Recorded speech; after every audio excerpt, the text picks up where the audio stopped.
Analisa teknikal 17 Maret 2022. Nah, jadi pertama-tama selamat ya untuk kemarin yang memang ikut analisa gitu. Saya bilang spekulasinya memang waktu apa namanya The Fed itu mengumumkan suku bunga ini sekitar jam 1-an itu kemungkinan DAM gitu ya. Nah, tapi setelah itu kemungkinan PAM saya bilang. Nah, jadi ini pun beda cuma 1 jam sudah PAM. Sekarang kita di sideways di sini gitu. Sama seperti di VIP juga saya ada info begitu ya. Kalau misalnya memang suku bunga tetap 25 basis poin, itu harga akan turun dan mungkin akan mantul. Nah, kalau misalnya kurang atau lebih itu ya ada apa namanya respon yang berbeda gitu ya, akan bull atau akan dump gitu. Jadi saya serahkan kepada mereka gitu. Walaupun sebelumnya kita sudah ambil short, makanya udah TP semua gitu ya.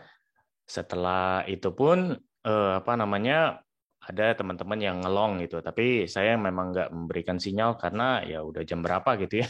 Saya pun udah tidur duluan itu, makanya saya izin istirahat kemarin itu. Ya sedikit sharing aja sih. Nah, jadi kalau hari ini seperti apa? Sepertinya kalau sejauh ini sih memang sideways ya, di posisi sini pergerakannya minim sekali. Nah, pertama kita lihat seperti biasa itu dari one day, dari volume profile dulu. Volume profile visible range ini di sini ya masih ya, yang saya bilang biasanya jadi support atau resisten 38.900-an. Apakah bisa turun ke sini? Ya, selalu ada kemungkinan gitu. Walaupun sekarang kelihatannya sejauh ini bullish, tapi kita coba lihat dari data-data ya.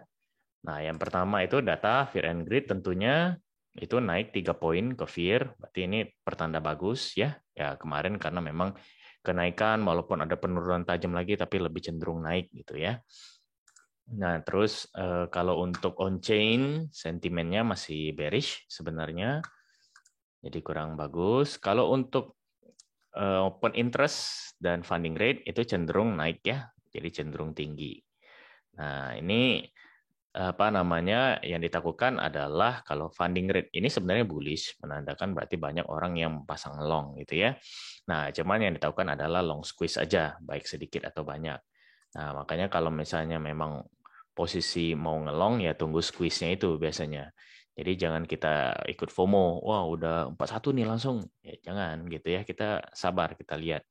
Kalau misalnya nggak tahu kapan squeeze-nya segala macam ya udah pakai support dan resisten aja itu gampang. Nah, kalau lihat dari akumulasi pun, well, wait and see nih, cuman flat doang gitu. Untuk inflow, inflow BTC ke exchange kita cek itu juga masih flat, nggak ada eh, ya perubahan signifikan gitu ya. Nah, ini yang menarik, BTC stock di exchange itu menurun juga lagi. Nah, walaupun ada yang naik di sini, ini Binance ya, tapi di sini cenderung agak turun. Nah, apalagi Coinbase yang dari waktu itu udah turun cukup dalam gitu ya. Jadi ya ini pertanda bagus. Kalau dilihat dari semua exchange itu yang warna biru itu memang lagi menurun banget.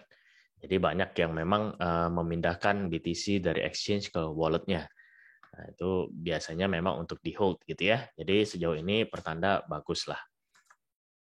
Nah, kalau dilihat dari tren itu bisa dilihat very bullish 82,5 gitu technical score-nya, safety score juga 94. Ini juga bullish banget per 5 menit secara candle. Kalau kita lihat 1 jaman, saya rasa juga masih bullish ya. Nanti kita coba yang 4 jaman juga, ini malahan 100 gitu. Jadi memang posisinya bullish. Nah, tinggal kita posisi ambil. Nah, kalau 4 jaman ini sudah mulai netral. Nah, ini kenapa? Kita coba cek dari sini tentunya.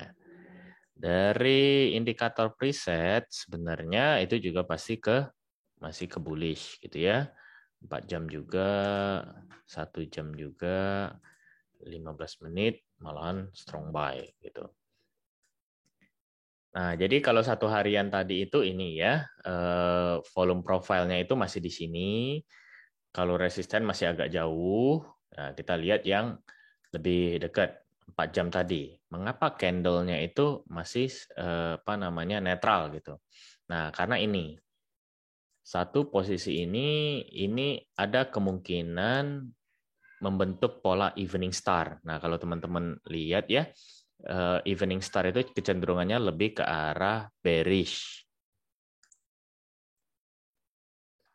Tapi kita harus melihat juga konfirmasi di closing candle. Ini 4 jaman, berarti sekitar jam 3 nanti. Nah, itu closingnya gimana? Kalau closingnya hijau gitu ya, atau naik, ya berarti nggak relevan gitu.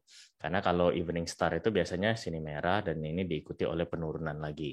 Jadi bisa turun lebih dalam gitu ya. Nah, itu kalau dilihat dari candle.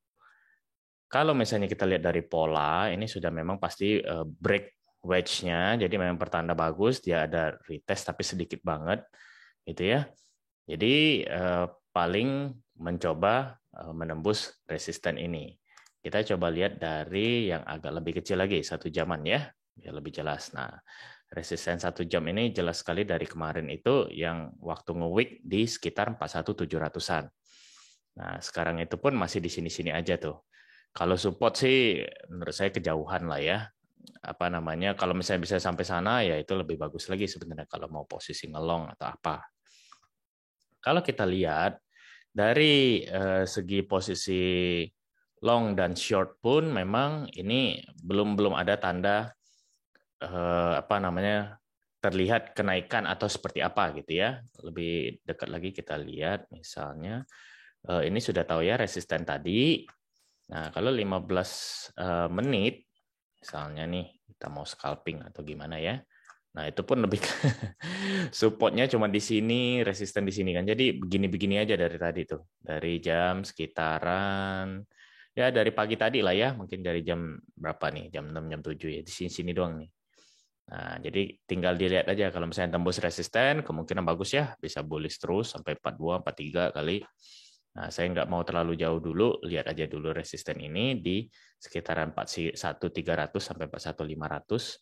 Nah, kalau kita lihat dari posisi long sama short, itu memang belum ada tanda-tanda optimisme atau pesimisme ya. Jadi lebih ke arah flat gitu. Nah, memang lebih banyak menunggu walaupun kalau dilihat secara sekilas lebih ada kenaikan di posisi short. Nah, ini sempat agak ada penurunan sedikit karena squeeze ya, karena naik ini. Jadi longnya juga lumayan naik. Nah, itu bisa apa namanya? Jadi pertimbangan kalau misalnya memang resistennya sudah jebol nanti ya kita lebih ke arah kemungkinan ngelong lagi gitu. Nah, ini pun sudah berusaha ya. Nah, tapi memang paling bagus kalau misalnya resistennya udah jadiin support ya itu boleh mencoba untuk di long lagi.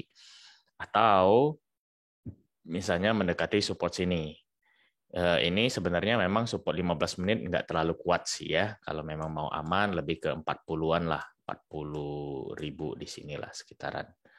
Sekitar 40.000 kalau dia turunnya sampai ke sini. Nah, itu boleh. Nah, apakah berarti kalau ini udah di resisten kita boleh nge-short karena sejauh ini bullish trennya itu agak bahaya menurut saya sih. Jadi lebih prioritasnya lebih kepada long. Ya, kita jangan melawan tren gitu. Ini baik dari time frame kecil sampai besar pun semuanya merujuk kepada posisi long gitu ya. Jadi jangan kita lawan gitu kecuali memang sudah resisten besar banget. Apalagi ini kan resisten cuma resisten 15 menit. Jangan dipaksakan. Kalau misalnya resisten daily atau resisten 4 jam, nah misalnya di daerah sini, nah saya bilang tadi ya 42.500 atau di daily di sini 45. Nah, ini boleh nih, baru boleh gitu. Tapi kalau cuma 15 menit punya jangan dipaksakan lah, gitu ya.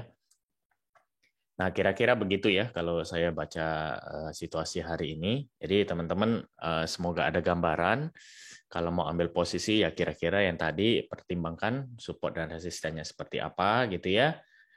Karena hari ini bullish juga lebih pada ngelong gitu ya semoga bermanfaat lah ya untuk teman-teman.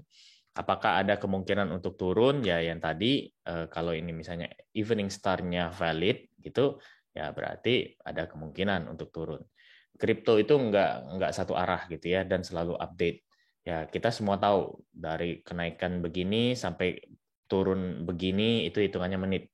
Ini dari turun begini sampai naiknya begini itu juga hitungan menit. Jadi sabar aja. wah nanti ketinggalan kereta. Nggak ada istilah ketinggalan kereta kalau menurut saya di kripto gitu ya. Kalau ada kenaikan tinggi pasti ada penurunan juga yang akan dalam. Tinggal masalah waktu aja kapan gitu. Dan sebaliknya, kalau ada penurunan dalam pasti ada kenaikan tinggi nantinya. Nah, jadi tinggal kita aja, terutama untuk yang pemain futures, pinter-pinter cari momen yang pas gitu, kapan untuk ngelong, kapan untuk nge-short. Oke, terima kasih ya teman-teman, semoga bermanfaat. Dan jangan lupa tentu untuk like, subscribe, dan komen serta share ya. Kalau memang suka video ini, supaya teman-teman yang lain juga bisa mendapatkan manfaatnya. Terima kasih, bye.